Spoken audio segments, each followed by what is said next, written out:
Hello, all my beautiful starseed souls out there, all of you souls incarnated on Earth at this incredible time. My name is Jenny and this is Starseed Academy. Welcome back to another video. So today I want to talk about a concept. I guess it's kind of a concept, but it's also very real. It's extremely high vibrational and you've heard about it talked about in your spiritual community, I'm certain, a lot, but does everybody know exactly what it is and what it means? And what I'm referring to is Christ consciousness. So Christ consciousness gets mixed up in the conversation with like 5D. People talk about 5D consciousness. They talk about ascension. They talk about raising your vibration. And they say things like unity consciousness and oneness. But then Christ consciousness gets mixed in with all of that. But do we know exactly what that is? Does it actually have to do with Jesus? Is he real? Is it his consciousness? Like, what is this beautiful vibrational gift that we all hear about? And how can we learn more about that and then see if it's something that we want in our lives? So Christ consciousness is associated with Jesus. It's associated with Jesus Christ, the ascended master.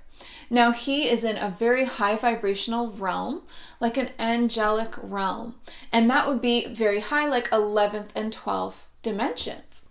And that's where this vibration, this frequency lives. The Christ consciousness frequency is that high. It's as high as the angels or even higher because it's about unconditional love. Christ consciousness is based on agape love. And I first heard about agape love in the Bible, and that is about unconditional love, where Jesus often talked about forgiveness, where you forgive not 7 times, but 77 times. I'm sure I totally butchered that. It's been a long time since I read the Bible.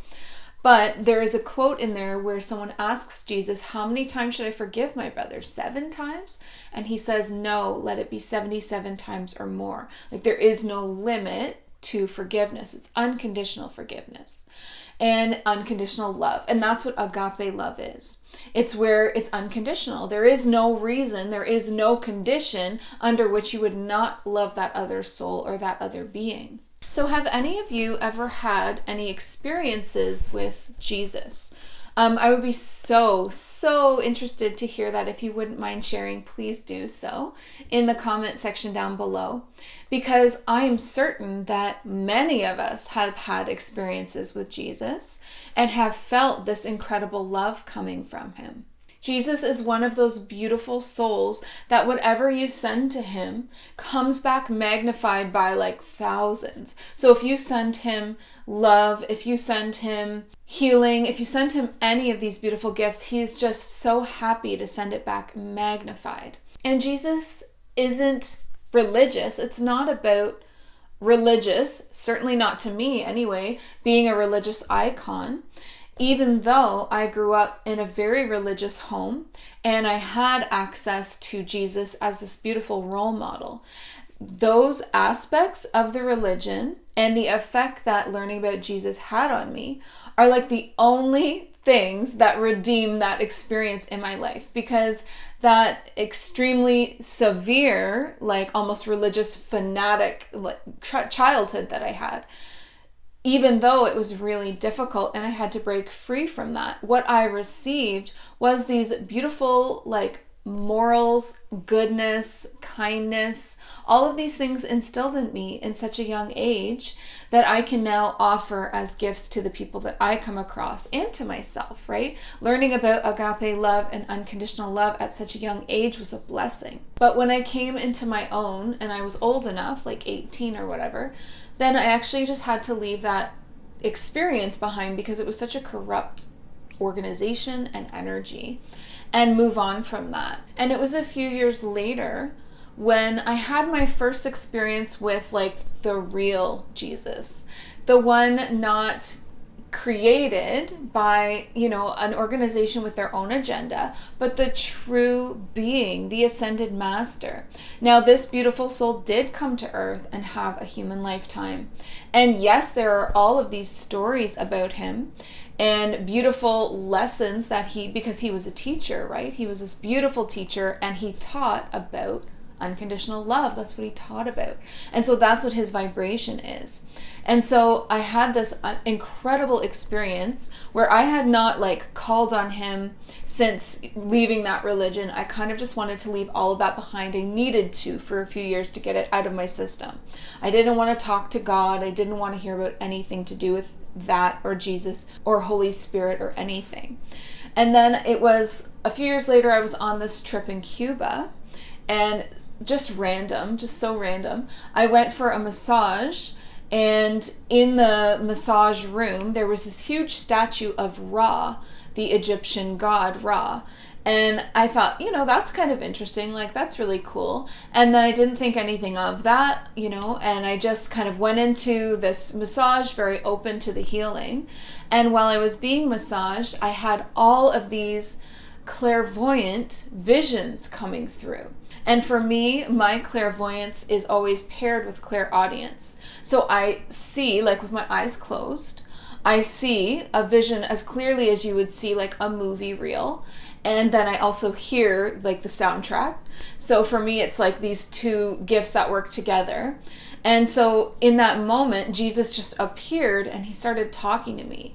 And I was resistant for sure. And he started talking to me about his earth journey and everything that he had hoped to accomplish. And then he showed me how it had been twisted, because the leaders of the time took his message and twisted it to become something that they could then almost sell for power.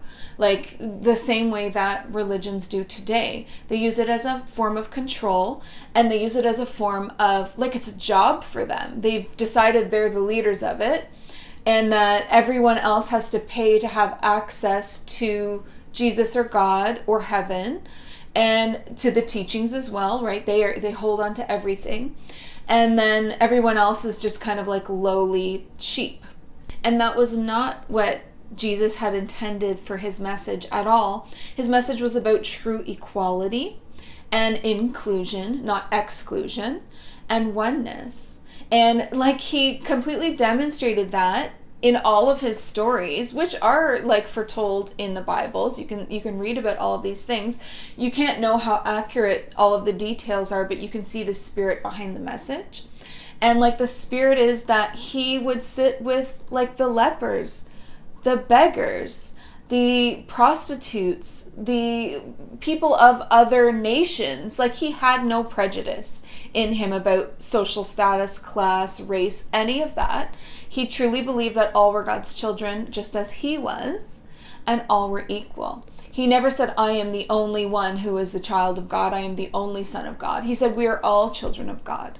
And so that message got so twisted into putting him up on this pedestal that he never put himself on, and also painting him as this white deity, which wasn't true either. And then making it about how he had to sacrifice himself because we were all so sinful and undeserving. And again, that's just not the message. We are all perfect and whole and complete.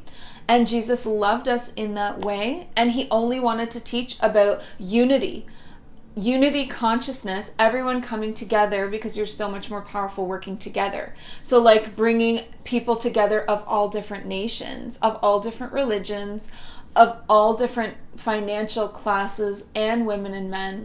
He even treated the animals well, the children well. He was the epitome of unconditional love and unity consciousness, which is what this wave, this golden era of humanity is about again. And that's why we say Christ is returning to earth. He's returning to earth through us, in our hearts, through the unconditional love and these beautiful teachings.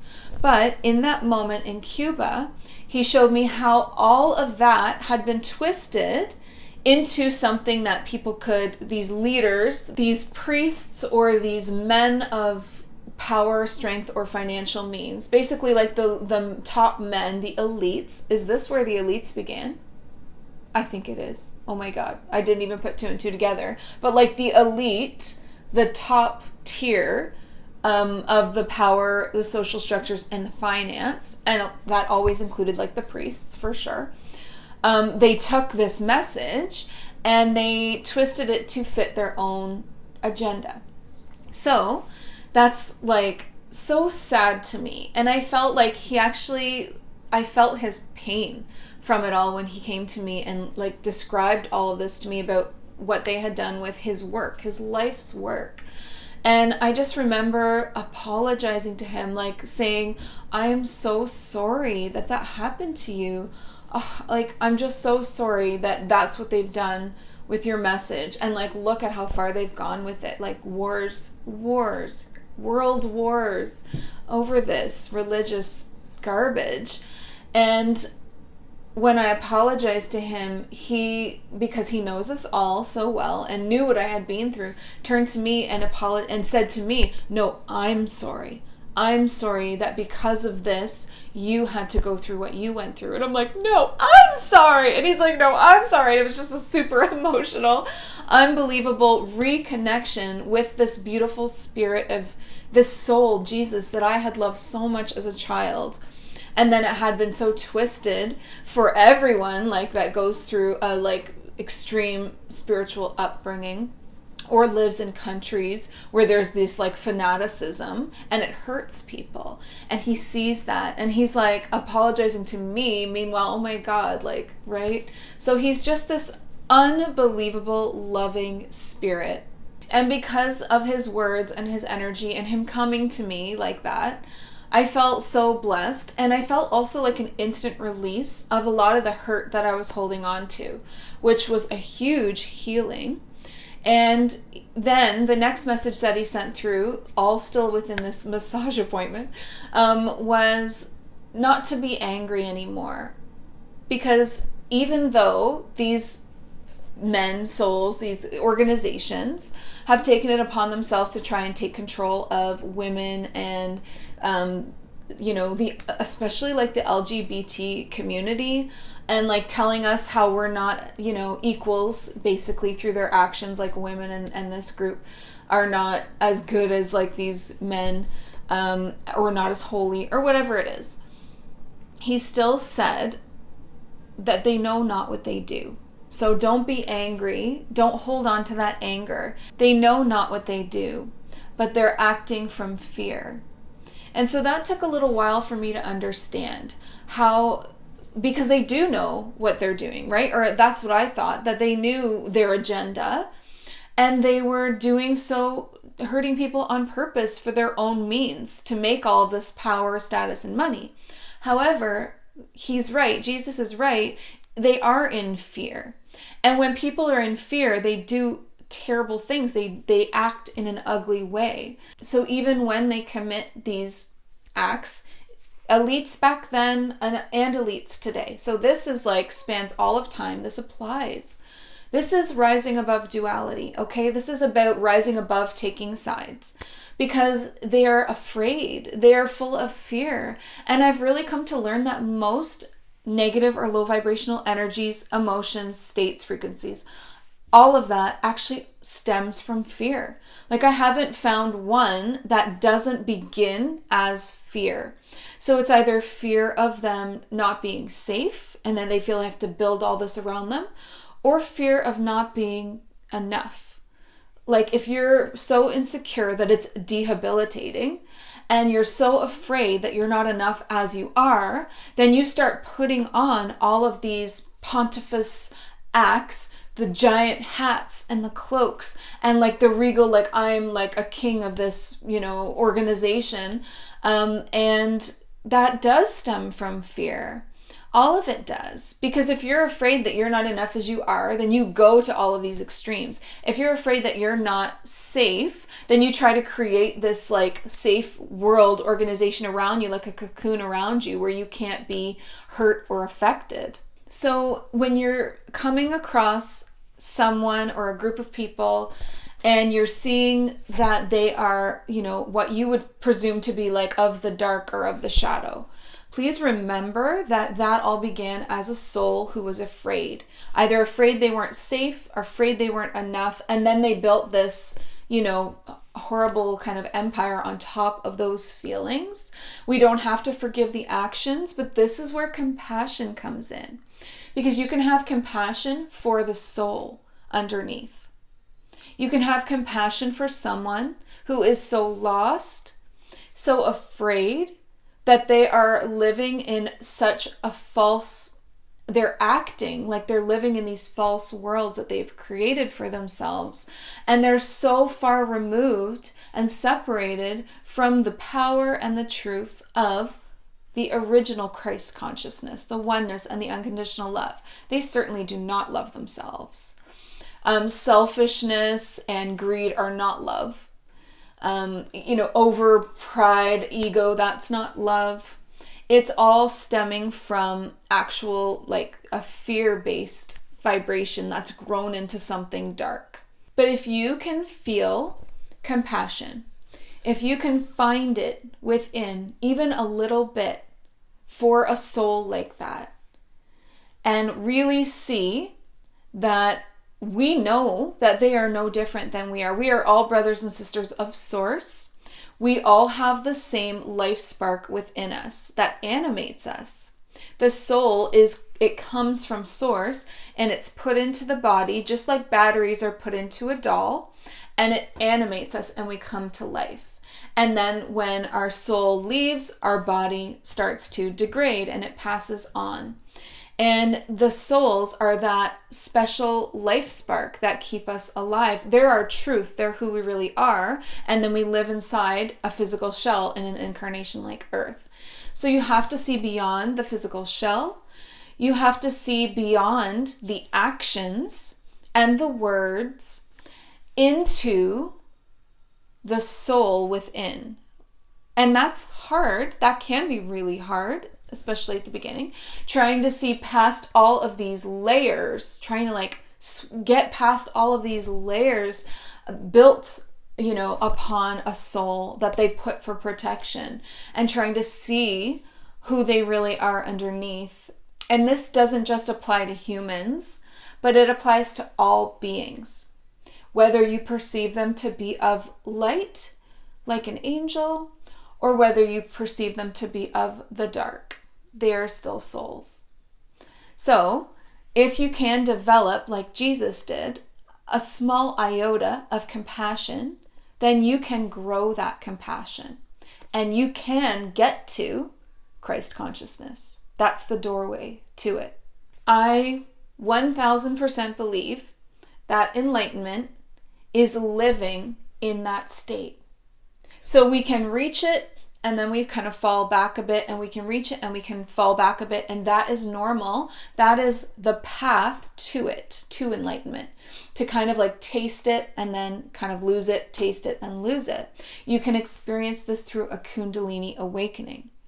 But real, true enlightenment would be living in that state, would be living in the bliss of unconditional love and oneness, where you see yourself in everything, in all life force, anything with life force. You see yourself in it and you love it because you recognize that it is you and it is our creator, Source. Living in that state is the happiest and most powerful that you will ever be. Tasting it is addictive. It's so incredible to have these moments of enlightenment. If you're interested in learning a little bit about Kundalini or how to have a moment of enlightenment, or confirming maybe that you have had one, what it feels like, I have a video called Signs of Enlightenment. And that really describes it all in detail. And I talk about my personal experience with it as well. But I just want to say, main message here, because this has kind of gone off topic a little, don't let duality take that from you.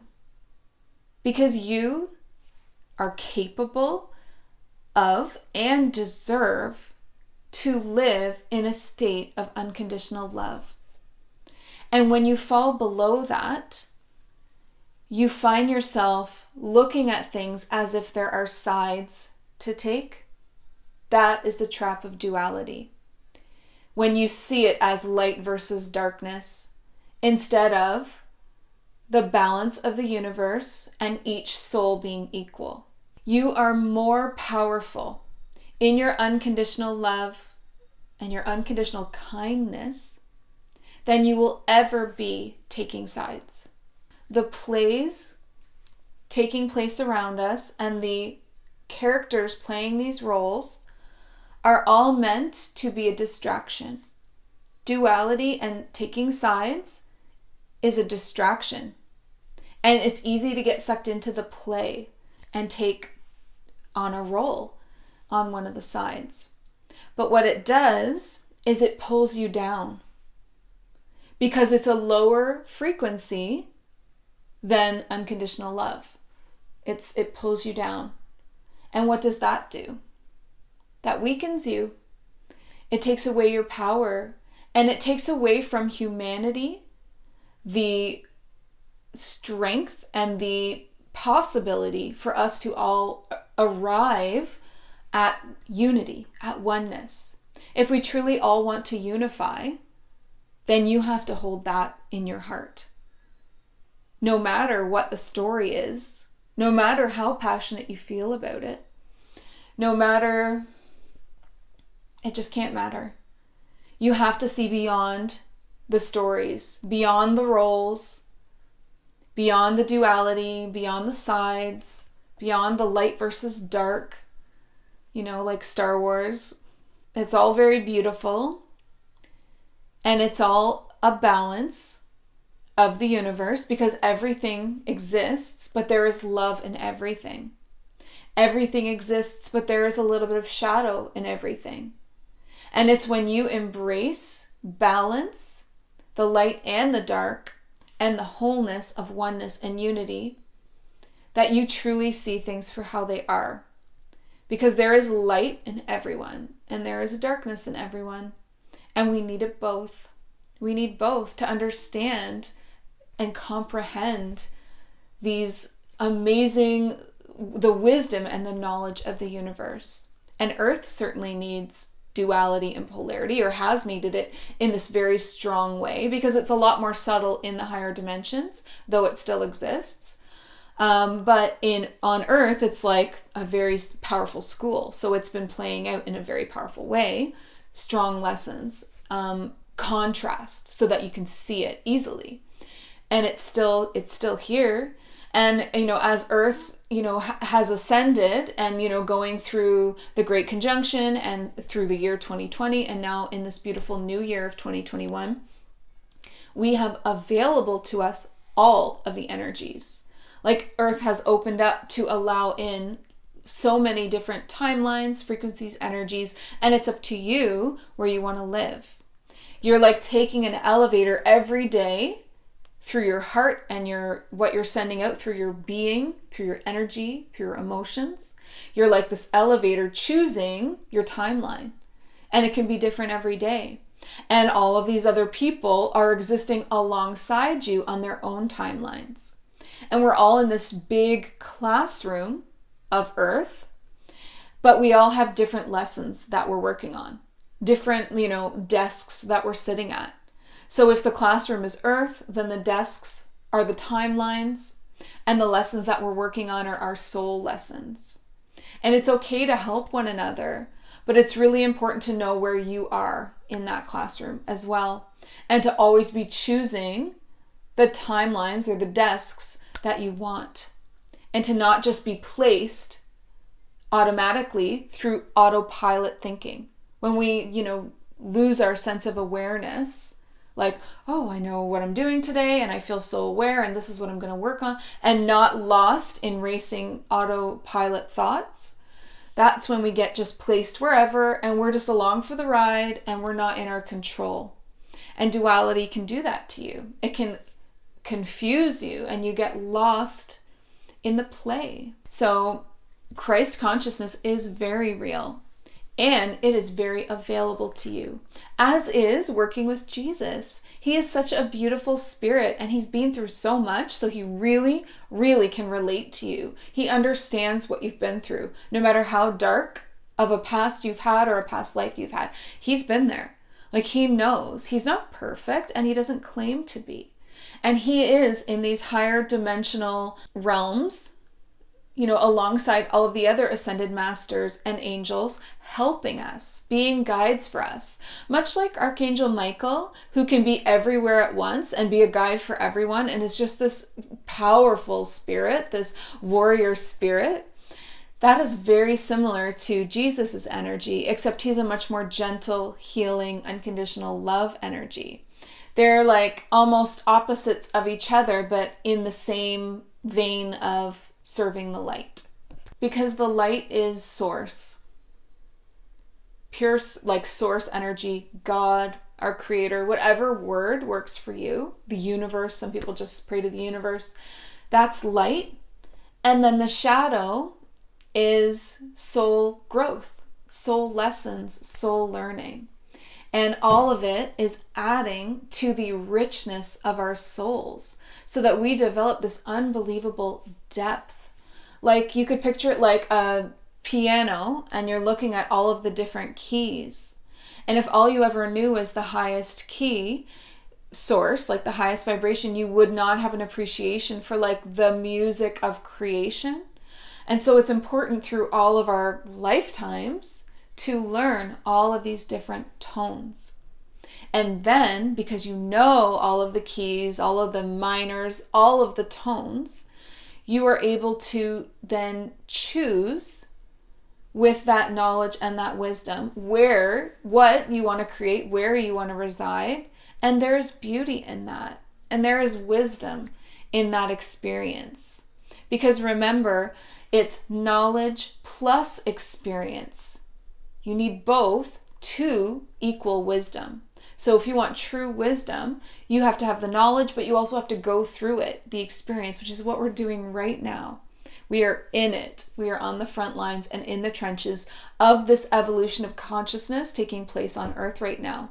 It's an evolution of humanity, but it's also an evolution of the planet that we're on. So it's incredibly powerful, coming through in these two huge ways to create a new divine human and a new beautiful version of Earth, of Gaia, because her choice was to evolve as well. Because as we know, Mother Earth, or Gaia, is a sentient being, which means that she is conscious, she's aware, she's a soul, she has thoughts and feelings, pasts, she's also has past lives, she wasn't always a planet. You can be a planet, right? Like, it's just the options are limitless. You could be a sun, you could be a star. It's all on that piano of keys of experiences. And I think that the enlightenment is knowing the whole song and then still vibrating in the highest tones, or knowing all of the keys were all of these different beautiful souls and loving each one equally for their own unique gifts, sound, whatever. So I'll leave you with the final thought that true strength is in your capacity for unconditional love. True strength is in your capacity to love, have compassion, forgive, and unite with others. It's oneness, and that's Christ consciousness. So this was a bit of a deep video. I didn't expect to go that deep with all of these beautiful concepts that really just amount to unconditional love and oneness. And so, like I mentioned, if you're interested in hearing more about what that feels like on a physical level, an emotional level, and how to get to one of those awakenings, like a Kundalini awakening or a oneness awakening, then check out that video that I mentioned, which was Signs of Enlightenment, because that's a really great video that goes much more into depth on all of this. But please let me know about your Christ consciousness experiences, any experiences that you've had with Jesus, whether that be in a religious tone, and what did you think, and have you since been in contact with him or felt his energy with you. It's especially prevalent for humanity now at this time, and he's very available to us. So I love you all so much. Thank you for being here. Please like and share this video. If you liked it, please click like. That's so encouraging to me. If you share it, that's wonderful, because then it shares the message with others. And this message is so important for humanity right now, especially with all of the duality that is masking itself as the light. And it's still duality. It's still taking sides. So we really need to rise above that in our spiritual communities, in all communities. The next video that I have coming out is about how to release the light within, and some really great tips on how to do that. So please make sure to subscribe for the new videos that come out every week. It's Sunday, Monday, Wednesday, 3 videos every week. You can also connect with me through the link that I'll leave for you in the description below, as always. When you click, it opens up to show you all of the places that you can find me and everything that I'm up to. Like, you can find me on Instagram, Facebook, you can book a service with me, we can work together, and you can also see a lot of the highlight videos in there for easy finding. Thank you all for being on this journey with me. I'm so glad we're all going through this together as humans. Like, how cool, right? And on Earth, which is really beautiful in so many ways, isn't it? And we're gonna have so many memories and stories for the rest of our lives from going through all of this, all of these evolutionary energies and all of the plays and the duality. I mean, everything that we're rising above is just going to be so incredible to look back on after this lifetime. So really stay strong, stay in your heart, stay in that unconditional love, and always remember, listen to your heart and the quiet voice within, because you are so much more than the body you are in. Thank you so much. Have a great day. Bye.